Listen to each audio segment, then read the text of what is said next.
ನಡಿ ಈಗ ಶುರು ಮಾಡೋಣ. ಕೇಸರಿಯಿಂದ ಮನೋಲ್ಲಾಸ ಮನಸ್ಸು ಮತ್ತೇರಿ ಕುಣಿದಾಡಿದೆ ನೋಡು, ಮನಸ್ಸು ಮತ್ತೇರಿ ಕುಣಿದಾಡಿದೆ ನೋಡು. ಕ್ಷಣ ಕ್ಷಣವೂ ಆಚರಿಸಿ ಕೇಸರಿ ಹಬ್ಬ. ವಿಮಲ್ ಬಾಯಲ್ಲಿ ಹೇಳಿ ಕೇಸರಿ. ಆಕ್ರೋಶ ಹೆಚ್ಚಾಗ್ತಾ ಇದೆ. ಕಲಬುರಗಿಯಲ್ಲಿ ಪ್ರತಿಭಟನೆಯನ್ನ ಮಾಡಿ ತಮ್ಮ ಆಕ್ರೋಶವನ್ನ ಹೊರ ಹಾಕುವ ಕೆಲಸ ಆಗ್ತಾ ಇದೆ. ಟೈರ್ಗೆ ಬೆಂಕಿ ಹಚ್ಚಿ ಪ್ರತಿಭಟನೆಯನ್ನ ಮಾಡಿದ್ದಾರೆ. ನಿನ್ನೆ ದುಷ್ಕರ್ಮಗಳಿಂದ ಹಲ್ಲೆ ಆರೋಪದ ಹಿನ್ನೆಲೆ ಟೈರ್ಗೆ ಬೆಂಕಿ ಹಚ್ಚಿ ಪ್ರತಿಭಟನಾಕಾರರು ಆಕ್ರೋಶವನ್ನ ಹೊರ ಹಾಕ್ತಾ ಇದ್ದಾರೆ. ನಿನ್ನೆ ಏನು ದುಷ್ಕರ್ಮಿಗಳು ಹಲ್ಲೆಯನ್ನ ನಡೆಸಿದ್ರು, ಆ ಹಲ್ಲೆಯನ್ನ ಖಂಡಿಸಿ ಪ್ರತಿಭಟನಾಕಾರರ ಕಿಚ್ಚು ಈಗ ಈ ಹಂತವನ್ನ ತಲುಪಿದೆ. ಕಲಬುರಗಿಯಲ್ಲಿ ಲಿಂಗಾಯತರ ಆಕ್ರೋಶ ಭುಗಿಲೆದ್ದಿದೆ.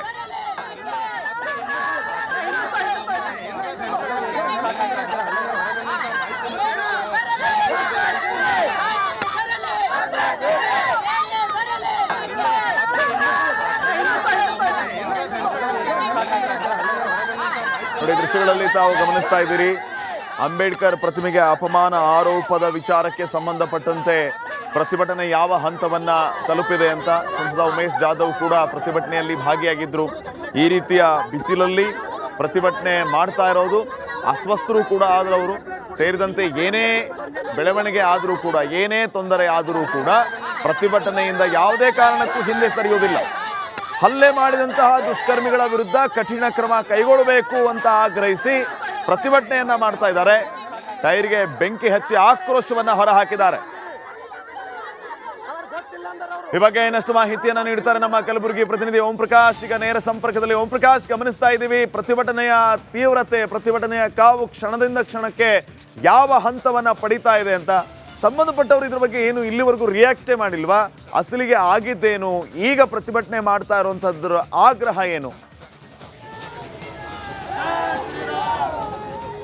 ಶ್ರೀಪಾದ್, ಕಲಬುರಗಿಯ ಕೋಟ್ನೂರು ಮಠದಿಂದ ಆರಂಭವಾದಂಥ ಪ್ರತಿಭಟನೆ ಇದೀಗ ರಾಮ ಮಂದಿರ ಸರ್ಕಲ್ ಬಳಿ ಬಂದು ತಲುಪಿರುವಂಥದ್ದು. ಈಗಾಗಲೇ ಇಲ್ಲಿ ಸಾಕಷ್ಟು ಜನ ಮುಖಂಡರು ಮತ್ತು ಸ್ವಾಮೀಜಿಗಳು ಎಲ್ಲರೂ ಕೂಡ ಇರುವಂಥದ್ದು. ಎಲ್ಲರ ಆಗ್ರಹ ಒಂದೇ, ಅಂದರೆ ಆರೋಪಿಗಳನ್ನು ಬಂಧಿಸಬೇಕು ಅನ್ನುವಂಥ ಬೇಡಿಕೆ ಇರುವಂಥದ್ದು. ಆ ನಿಟ್ಟಿನಲ್ಲೇ ಇಲ್ಲಿ ಟೈರ್ಗೆ ಬೆಂಕಿ ಹಚ್ಚಿ ಸಾಕಷ್ಟು ಹೊತ್ತಿನಿಂದಲೂ ಕೂಡ ಏನು ಎಲ್ಲರೂ ಪ್ರತಿಭಟನೆಯನ್ನು ನಡೆಸ್ತಾ ಇರುವಂಥದ್ದು. ಎಲ್ಲರ ಆಗ್ರಹ ಒಂದೇ ಆಗಿರುವಂಥದ್ದು, ಅಂದರೆ ಲಿಂಗಾಯತ ಸಮಾಜದ ಮೇಲೆ ಹಲ್ಲೆ ಆಗ್ತಾ ಇದೆ, ಅದನ್ನು ತಡೆಗಟ್ಟಬೇಕು ಅನ್ನುವಂಥ ನಿಟ್ಟಿನಲ್ಲಿ ಹೋರಾಟ ನಡೆದಿರುವಂಥದ್ದು. ನನ್ನ ಜೊತೆ ಒಂದಷ್ಟು ಜನ ಮುಖಂಡರು ಇದ್ದಾರೆ, ಸೊ ಅವ್ರನ್ನ ಮಾತಾಡ್ತಾ ಹೋಗ್ತೀನಿ. ಸರ್, ಏನು ಪ್ರಮುಖ ಬೇಡಿಕೆ? ಸರಿ, ಮೊನ್ನೆ 23 ಜನವರಿಗೆ ಅಂಬೇಡ್ಕರ್ ಪುತ್ಲೆಗೆ ಏನೋ ಒಂದು ಘಟನೆ ಆಗಿತ್ತು. ಆ ಘಟನೆಯಾಗ ಅರೆಸ್ಟ್ ಆಗಿ ಮೊನ್ನೆ ಅವ್ರಿಗೆ ಬೇಲ್ ಪಟ್ಟಿದ್ದಾರೆ.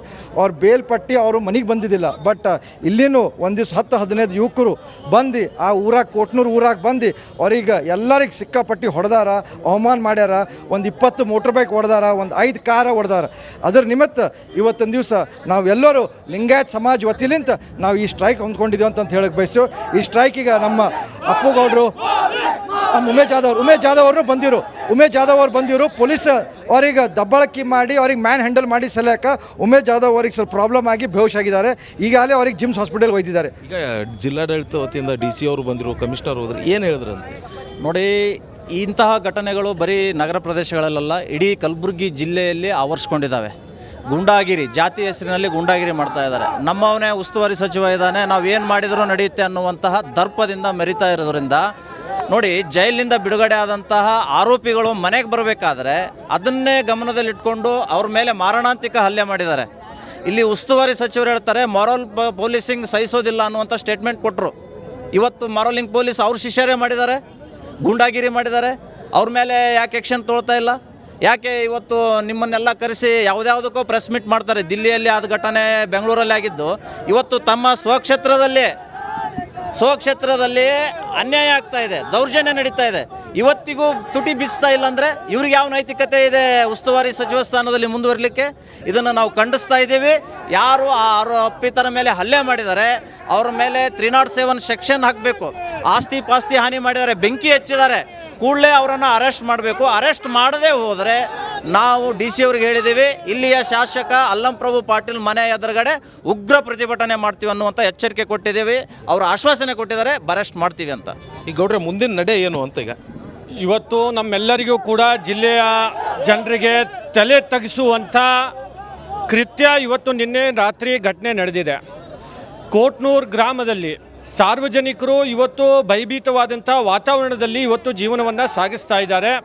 ಇವತ್ತು ಆ ಹೆಣ್ಮಕ್ಳು ಅವರಿಗೆ ನ್ಯಾಯ ಸಿಗಬೇಕು ಅಂತ ಹೇಳಿ ನಾವು ನಮ್ಮ ಸಂಸತ್ ಸದಸ್ಯರು, ಗುರುಗಳು ಮತ್ತು ನಾವೆಲ್ಲರೂ ಸೇರಿ ನಮ್ಮ ಚಂದು ಪಾಟೀಲ್ ಅವರು, ಅನೇಕ ಜನ ಯುವಕರು ಪಕ್ಷಾತೀತವಾಗಿ ಆ ಕುಟುಂಬಕ್ಕೆ ನ್ಯಾಯ ಕೊಡಬೇಕು ಅಂತ ಹೇಳಿ ಬೆಳಗ್ಗೆಯಿಂದ ಈ ಉರಿ ಬಿಸಿಲಲ್ಲಿ ಇವತ್ತಿನ ದಿವಸ ಹೋರಾಟವನ್ನು ನಾವು ಮಾಡ್ತಾ ಇದ್ದೇವೆ.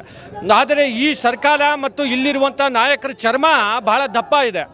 ಇವರಿಗೆ ಈ ಜನರ ಕೂಗು ಇವತ್ತು ಕೇಳಿಸ್ತಾ ಇಲ್ಲ. ಅವರಿಗೇನು ಚುನಾವಣೆ ಮುಖ್ಯ ಆಗಿದೆ ಅವರಿಗೆ, ಆದರೆ ಜನರು ಪ್ರಾಣ ಇವತ್ತು ಮುಖ್ಯ ಇಲ್ಲ. ನಾವು ಅರ್ಥ ಮಾಡ್ಕೋಬೇಕು ನಮ್ಮ ಜಿಲ್ಲೆಯ ಜನರು. ನೀವು ಇಷ್ಟೆಲ್ಲ ಉರಿ ಬಿಸಿಲಲ್ಲಿ ಇವತ್ತು ಹೋರಾಟ ಮಾಡ್ತಾ ಇದ್ದೀರಿ, ಯಾರು ಕೂಡ ಇವತ್ತು ಇಲ್ಲಿರುವಂಥ ಕಾಂಗ್ರೆಸ್ಸಿನ ನಾಯಕರು ಬಂದು ನಿಮ್ಮ ರಕ್ಷಣೆಗೆ ನಿಂತಿರಲಿಲ್ಲ. ಆ ತಾಯಿ ಹೇಳ್ತಾ ಇದ್ದಾಳೆ, ನನ್ನ ಮಗ ಕಾಂಗ್ರೆಸ್ನಲ್ಲಿ ಕೆಲಸ ಮಾಡಿದ್ದಾನೆ, ಅವನ ಮೇಲೆ ಸುಳ್ಳು ಆಪಾದನೆ ಮಾಡಿ ಕೇಸ್ ಮಾಡಿದ್ದಾರೆ. ಇವತ್ತು ಕೇಸ್ ಮಾಡೋದಲ್ಲದೆ ಇವತ್ತು ನಮ್ಮ ಮನೆಗೆ ಬಂದಂಥ ಸಂದರ್ಭದಲ್ಲಿ ಗುಂಡಾಗರ್ದಿ ಮಾಡಿ ಇವತ್ತು ನಮ್ಮ ಮನೆಯನ್ನು ಉಕ್ಕಿ ನಮ್ಮ ಮೇಲೆ ಇವತ್ತು ಬಹಳಷ್ಟು ತೊಂದರೆ